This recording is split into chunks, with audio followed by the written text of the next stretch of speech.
JTV, Voice of Jagyapet.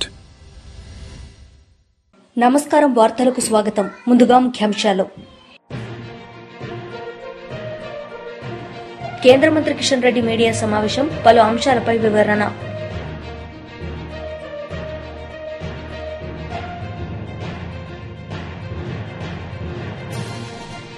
మాజీ మంత్రి Botsa Satyanarayana media సమావేశం, పలు అంశాలపై వివరణ.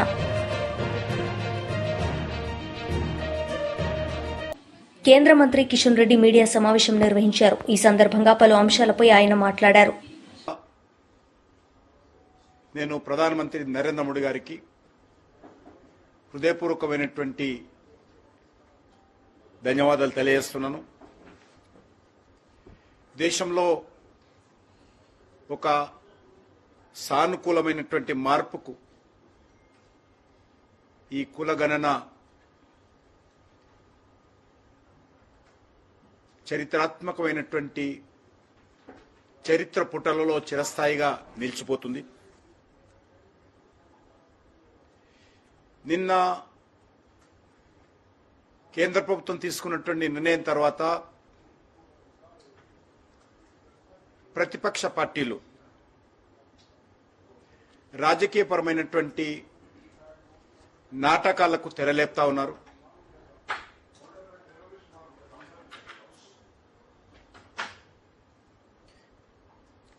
గతంలో కాంగ్రెస్ పార్టీ ఆధ్వర్యంలో ఈ యొక్క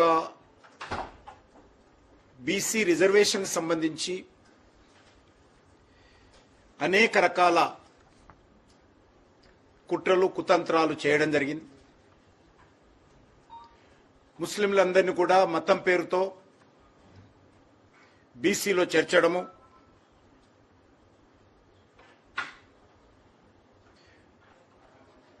అనేక న్యాయస్థానాలు కూడా కాంగ్రెస్ పార్టీ చేసినటువంటి తప్పుడు నిర్ణయాలను కూడా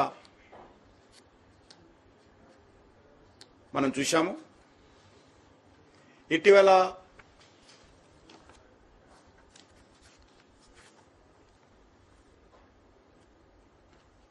కాంగ్రెస్ పార్టీ నరేంద్ర మోడీ గారి నేతృత్వంలో బీజేపీ అధికారంలోకి వచ్చిన తర్వాత అనేక రకాలుగా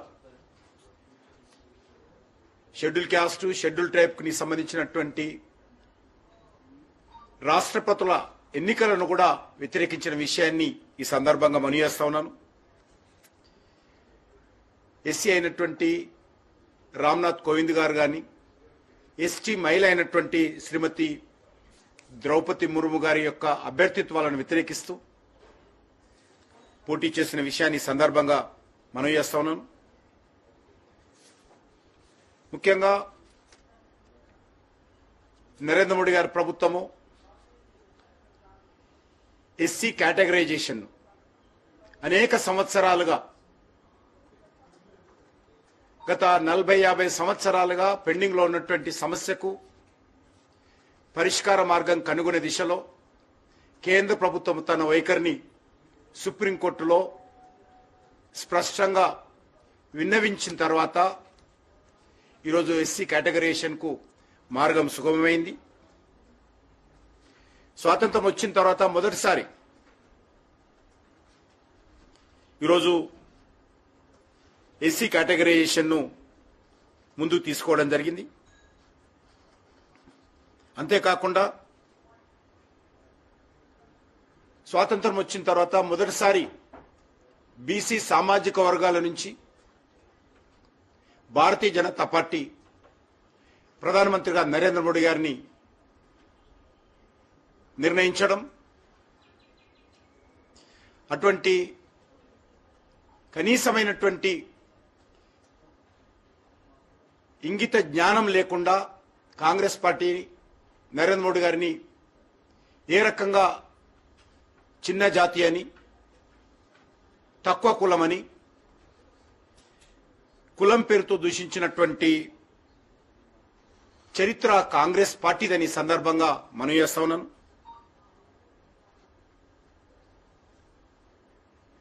కాంగ్రెస్ పార్టీ మొదటి నుంచి కూడా బీసీల పట్ల మొసలి కన్నీరు కార్చడమే తప్ప చిత్తశుద్ధితో వెనుకబడిన వర్గాలకు అభ్యున్నతి కోసం ఏనాడు కూడా పని చేయలేదనే విషయం అందరికీ తెలుసు.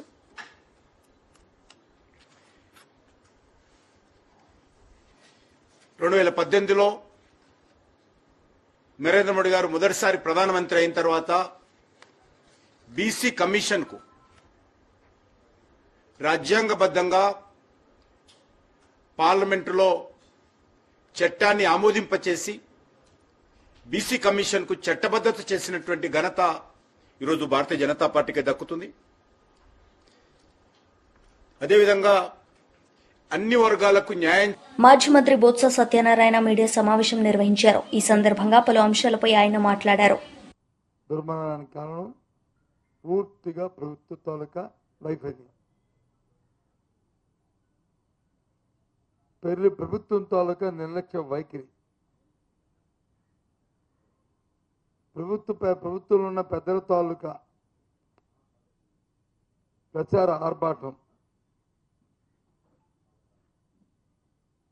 వాళ్ళ బాధ్యతలు పక్కన పెట్టి ప్రచారం కోసం నిర్లక్ష్యంగా ఎంతసేపు కూడా ఆ విఐపి దర్శనాలు, విఐపి పాసులు అంతే తప్ప ఎంతమంది భక్తులు వస్తారు, ఆ భక్తులు తగ్గ ఏర్పాట్లు ఏమి చేయాలి, ఏ విధంగా ఆ వచ్చిన ఒత్తిడిని తాకిని తట్టుకోవాలి, గత సంవత్సరాల్లో జరిగిన పరిణామాలు ఏంటి, జరిగిన ఆ ల్యాప్సెస్ ఏమిటంటే ఆ ల్యాప్సెస్ నుంచి ఏ విధంగా మనం దాని నుంచి చూడాలి, ఇంకా బాగా భక్తులకి దర్శనము వారి సౌకర్యాలు కల్పించాలి అన్న ఆలోచనని చేయవలసిన బాధ్యత ప్రభుత్వాలది.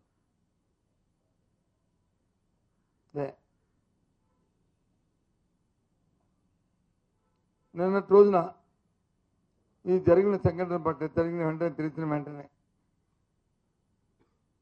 7 భక్తులు దుర్మరణం చెందడం, ఒకరికి వచ్చి ఇంజూర్డ్ అవ్వడం విషయం తెలిసిన వెంటనే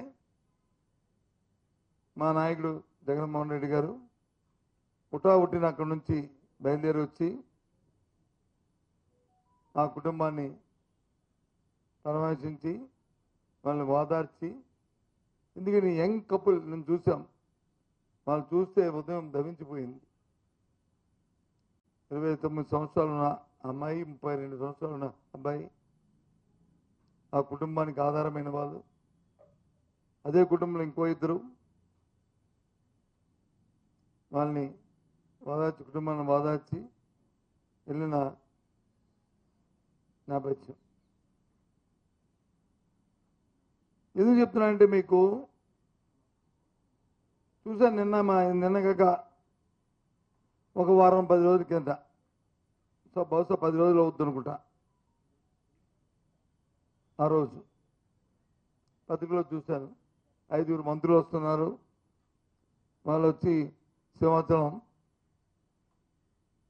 జరగబోయే చందనోత్సవం మీద వచ్చి ఒక సమావేశం ఏర్పాటు చేస్తున్నారు. ఆ రోజు జిల్లా పరిషత్ మీటింగ్ కూడా జరుగుతుంది, జనరల్ బాడీ మీటింగ్ కూడా జరుగుతుంది. ఆ రోజు ఇది విశాఖపట్నం జిల్లా జనరల్ బాడీ మీటింగ్ కూడా.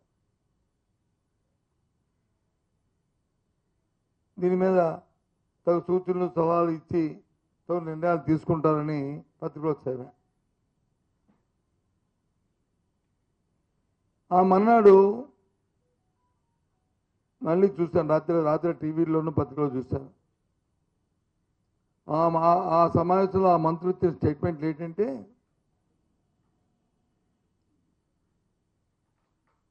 సింహాచలం చందనోత్సవం చరిత్రలో ఎప్పుడూ జరగని విధంగా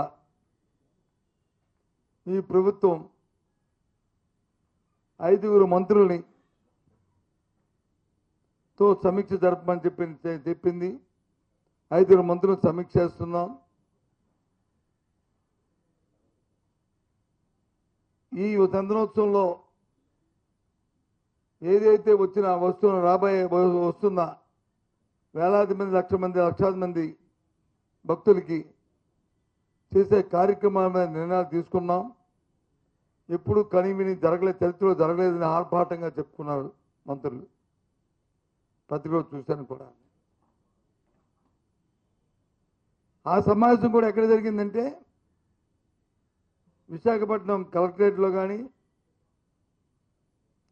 లేదు అనకాపల్లి కలెక్టరేట్లో కానీ జరగలే. ఆ సమావేశం జరిగిన స్థలం కూడా సాక్షాత్తు ఆ దేవదేవుడు పవిత్రమైన సింహాచలం కొండ మీదే సమావేశం జరిగింది. విషయం మీ అందరికీ తెలుసు. విషయం కూడా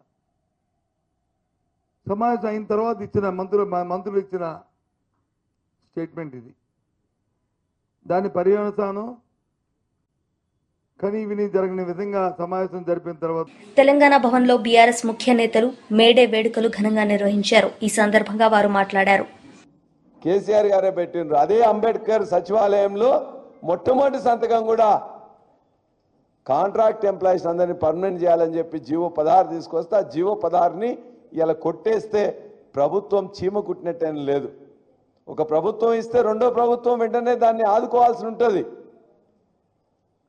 సంవత్సరాలుగా 10 ఏళ్ళు 15 ఏళ్ళు 20 ఏళ్ళు 25 ఏళ్ళుగా వాళ్ళ సర్వీస్ అంతా ఇచ్చిన అనేక మంది ఎంప్లాయీస్ ఇలా కాంట్రాక్ట్ ఉంటే వాళ్ళని పర్మనెంట్ చేయమని చెప్పి కోరితే ఆ పర్మనెంట్ చేయము అని చెప్పేసి ఈ ప్రభుత్వం కాంగ్రెస్ ప్రభుత్వం చెప్పింది. ఆనాడు కొట్లాడ పెట్టుకున్నది మళ్ళీ వాళ్ళు కూడా దాని జీవో 16ను రద్దు చేసింది ప్రభుత్వం. కేంద్ర మన కోర్టు రద్దు చేస్తే అన్ని మూసుకొని కూర్చున్నది. అందుకే ఎవరు కార్మికులకు ఉద్యోగులకు టెంపరీ వాళ్ళకు మిత్రులుగా ఉన్నారని ఆలోచిస్తే 10 సంవత్సరాల కాలంలో కాంట్రాక్ట్కి అవుట్సోర్సింగ్కి టెంపరీకి జీతాలు వాళ్ళు అడిగినా అడగకున్నా కూడా పిఆర్సీతో ప్రభుత్వ ఉద్యోగస్తులతో సమానంగా పెంచింది కేసీఆర్ గారి ప్రభుత్వం. ఆశా వర్కర్లు ఏం కొట్లాడ వల్లే ఆ రోజున ఒక్కసారి వచ్చిన ప్రభుత్వం వచ్చిన మట్ల అడిగినరు. ఆ తర్వాత 2 సార్లు కూడా ఆశా వర్కర్ల జీతాలు పెంచుకున్నాం, అంగన్వాడీలకు జీతాలు పెంచుకున్నాం, ఏఎన్ఎంలకు జీతాలు పెంచుకున్నాం. వాళ్ళ చాలా మందిని కూడా ఏఎన్ఎంలను పర్మనెంట్ చేసుకున్నాం. జిహెచ్ఎంసీలో జీతాలు పెంచుకున్నది కూడా కేసీఆర్ గారి ప్రభుత్వమే. వాటర్ వర్క్స్ నేను ప్రెసిడెంట్గా ఉన్నాను, అక్కడ కూడా మొత్తం కూడా హెల్త్ కార్డు ఇచ్చినాం, ప్రమోషన్లు ఇచ్చినాం, జీతాలు పెంచుకున్నాం.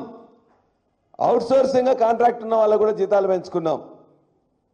ఏ రంగమైనా తీసుకోండి మీరు, అన్ని రంగాలకు ఎంతో కొంత మేలు చేసింది. ఇవాళ భవన నిర్మాణ కార్మికుల గురించి మిత్రులు చెప్పారు. 2 లక్షలది 6 లక్షలు చేసినాం. ఇలా 6 లక్షలు కాదు 10 లక్షలు 15 లక్షలు చేసుకోవడానికి కూడా ఖచ్చితంగా రాంబాబు గారు మాట్లాడారు.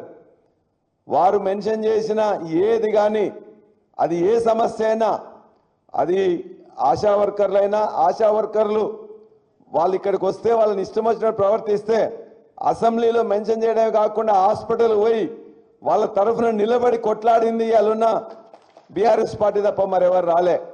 కమ్యూనిస్టు పార్టీలు తోక ముడిచినాయి. కమ్యూనిస్టు పార్టీలో కూడా ఇవాళ కాంగ్రెస్ ప్రభుత్వంలో భాగంగా ఉన్నాయి. ఇవాళ ఆశా వర్కర్లు అందరూ కొట్లాడ పెట్టుకుంటే వాళ్ళ తరఫున ఏదో లిప్ సింపతి ప్రకటించింది తప్ప వాళ్ళ కోసం కొట్లాడిన వాళ్ళకి ఇవాళ దెబ్బలు తగ్గితే కనీసం చూడలే ఈ యొక్క కమ్యూనిస్ట్ నాయకులు. చాలా దురదృష్టకరం. అదేవిధంగా ముఖ్యంగా అంగన్వాడీల వాళ్ళ సమస్య అదే.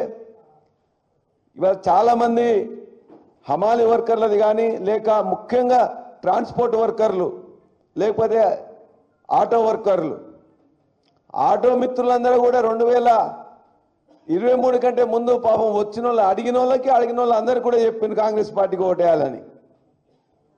ఇద్దరికి చెప్పిండ్రు, అడిగిన వాళ్ళకి అడగని వాళ్ళకి అందరికి కూడా కాంగ్రెస్ పార్టీకి ఓటేయాలని.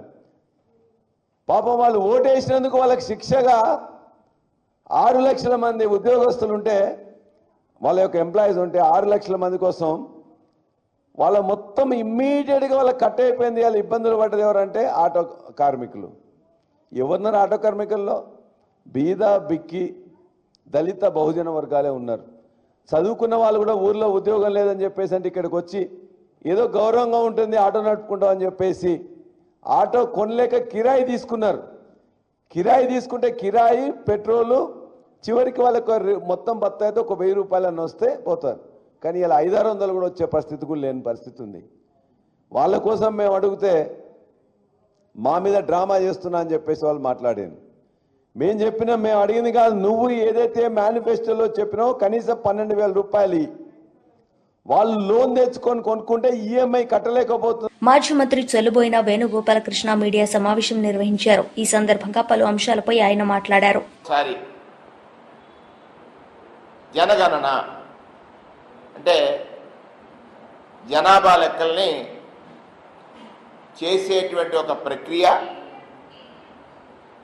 ఆర్టికల్ 246 నిబంధన 69 ప్రకారంగా 69వ అంశంలో రాజ్యాంగంలో పేర్కొన్నటువంటి ఆర్టికల్ 246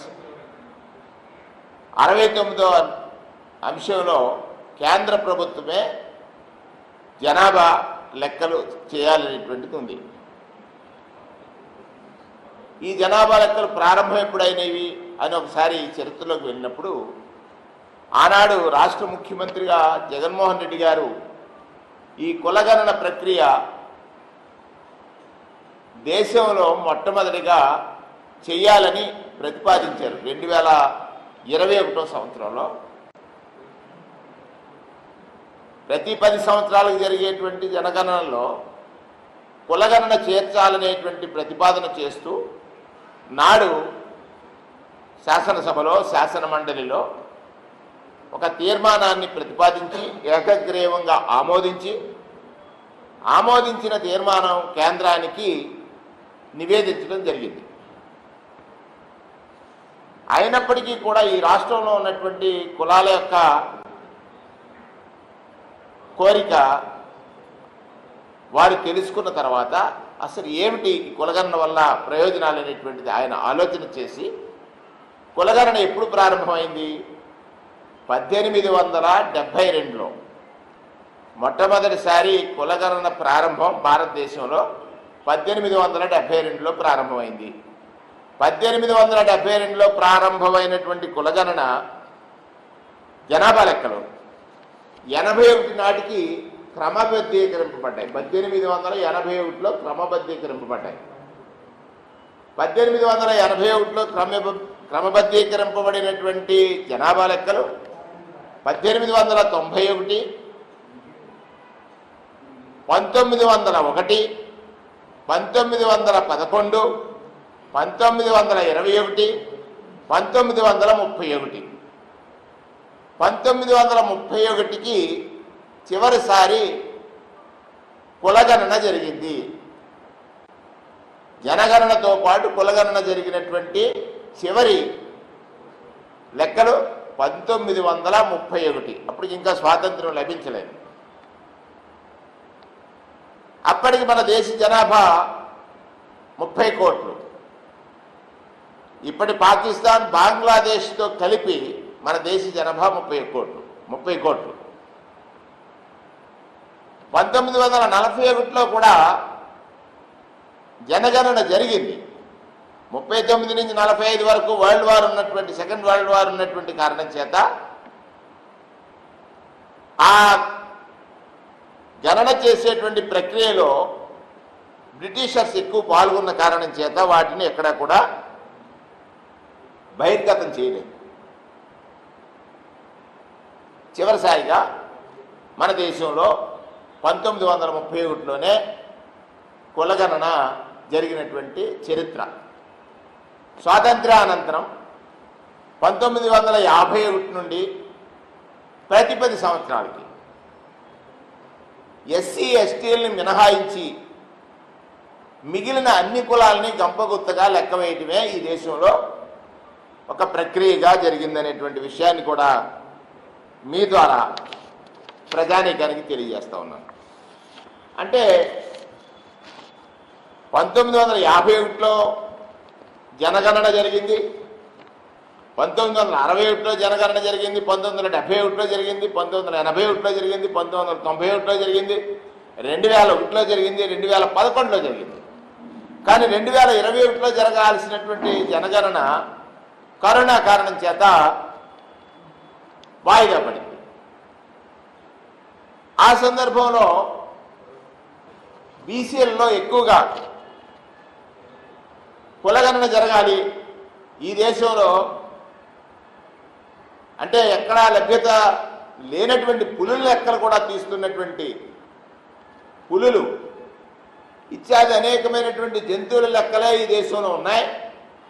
కానీ వివిధ సామాజిక వర్గాల్లో ఉన్నటువంటి స్థితిగతుల అధ్యయనం మీద సరైనటువంటి లెక్కలు లేవు, దానికి పరిష్కారం కులగణన మాత్రమే అని ఒక ప్రతిపాదన లేకపోతే ఒక డిమాండ్ అనేక కులాల్లో ఉన్నటువంటి విషయాన్ని ఆనాటి ముఖ్యమంత్రి జగన్మోహన్ రెడ్డి గారు స్పష్టంగా ఆలోచించారు. బీఆర్ఎస్ లీడర్ మీడియా సమావేశం నిర్వహించారు. ఈ సందర్భంగా పలు అంశాలపై ఆయన మాట్లాడారు. ఈ సంఘాలు, కుల సంఘాలు, చాలామంది ఎస్సీ ఎస్టీలు, ఓసీలో ఉన్నటువంటి వాళ్ళు కూడా చాలామంది, కొన్ని రాజకీయ నాయకులు కూడా ఖచ్చితంగా న్యాయం జరగాల్సిందే వాళ్లకు అని చెప్పి వాళ్ళందరి కోరిక మేరకు ఈరోజు ఒక నిర్ణయం తీసుకున్నందుకు మరి కేంద్ర నిర్ణయాన్ని స్వాగతిస్తూ వారికి మనస్ఫూర్తిగా కృతజ్ఞతలు మా పార్టీ తరఫున మేము కృతజ్ఞతలు తెలియజేస్తూ ఉన్నాం. కానీ ఇది కులగణనలో, జనగణనలో కులగణన పెట్టడము ఇది గొప్పగా మేము చేసినాం బీసీలకు అని చెప్పి చేతులు దులుపుకుంటే కాదు. 11 సంవత్సరాల తర్వాత ఇప్పుడు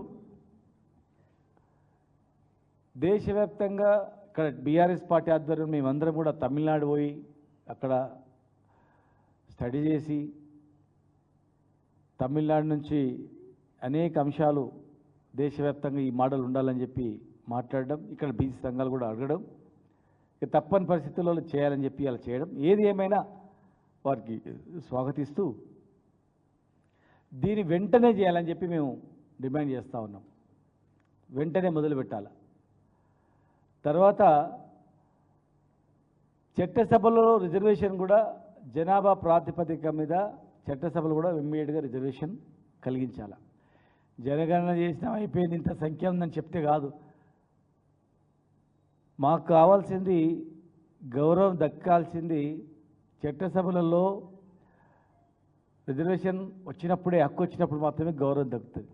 కనుక జనాభా ప్రాతిపదిక మీద విద్య, ఉద్యోగాల్లో రిజర్వేషన్ ఇవ్వాలి. రిజర్వేషన్ రాజకీయంగా చట్టసభలో కూడా 50% రిజర్వేషన్ ఇమ్మీడియట్ కలిగించాలి. 50% ఎప్పుడైతే విద్య, ఉద్యోగము, చట్టసభలో రిజర్వేషన్ కల్పిస్తారో, ఇమ్మీడియట్గా కలిగిస్తామని చెప్పి మీరు తీర్మానం చేస్తారో, అప్పుడు సంపూర్ణంగా ఈ ప్రజలు మిమ్మల్ని నమ్ముతారు. ఖచ్చితంగా మరి ఎవరు చేయని నిర్ణయాన్ని మీరు చేసినందుకు ఈ బడుగు బలహీన వర్గాల వాళ్ళు కూడా మీ వెంట ఉండడానికి అవకాశం ఉంటుంది. కేవలం కులగణన చేసి మాత్రమే అయిపోయిందంటే కాదు. దీంతో పాటు నెక్స్ట్ క్యాబినెట్లో ఇవి కూడా మేము ఇస్తాం అని చెప్పినప్పుడు మాత్రమే మాకు నమ్మకం కలుగుతుందని చెప్పి మరి బీజేపీ నాయకులు కూడా, ఓబీసీ నాయకులు, బీజేపీ నాయకులు కూడా బీసీ వ్యక్తిని ప్రధానమంత్రి చేస్తామని చెప్పుకోవడం కాదు, వెంటనే బీసీ మంత్రిత్వ శాఖను కూడా ఏర్పాటు చేయాలి. ఒక అడుగు మరి ముందు వేసారు, బీసీలకి చేస్తామని. ఒక కులగణనలో ₹1 ఖర్చు కానీ పెట్టడం కాదు, బడ్జెట్ అలొకేషన్ కూడా జనాభా ప్రాతిపదిక మీద బడ్జెట్ అలొకేషన్ చేయాలి, మంత్రిత్వ శాఖను ఏర్పాటు చేయాలి. నెక్స్ట్ ఫ్యూచర్లో మేము చట్టసభల్లో కూడా జనాభా ప్రాతిపదిక మీద కలిగిస్తాం. 50%, కనీసం 50% చట్టసభలో రిజర్వేషన్ కలిగిస్తాం. స్థానిక సంస్థల్లో కూడా మేము రిజర్వేషన్ కల్పిస్తాం. విద్యా ఉద్యోగాలు కూడా మీకు రిజర్వేషన్ కలిగిస్తాం అని చెప్పి ఈ 5 అంశాల మీద వెంటనే ప్రజలకు తెలియజేయాలని చెప్పని మేము డిమాండ్ చేస్తూ ఉన్నాం. ఒకవైపు స్వాగతిస్తూ వెంటనే ఇవన్నీ కూడా అమలు చేయాలని చెప్పి మేము డిమాండ్ చేస్తూ ఉన్నాం. ఇవాళ కాంగ్రెస్ పార్టీ ఏదో మీదేమో చేసినాం మాది మోడల్ అని చెప్తా ఉన్నారు. తప్పది. దయచేసి బీజేపీ పార్టీకి మేము చెప్తా ఉన్నాం, మేము ప్రజలు బీసీ సంఘాల డిమాండు, బీసీ బడుగు బలహీన ఆర్థిక పరిస్థితి, ఆ నాయకుల డిమాండ్లను బట్టి మీరు చేయండి. ఎవరి మోడలు ఇప్పుడు ఏం మోడలు? వార్తలు ముగించే ముందు ముఖ్యాంశాలు మరోసారి. కేంద్ర మంత్రి కిషన్ రెడ్డి మీడియా సమావేశం, పలు అంశాలపై వివరణ.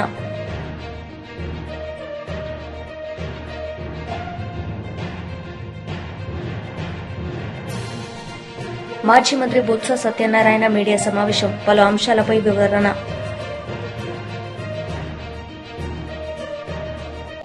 ఈ వార్తలు ఇంతటితో సమాప్తం. తిరిగి ప్రసారమయ్యే వార్తలు మళ్ళీ కలుద్దాం. అంతవరకు సెలవు. నమస్తే.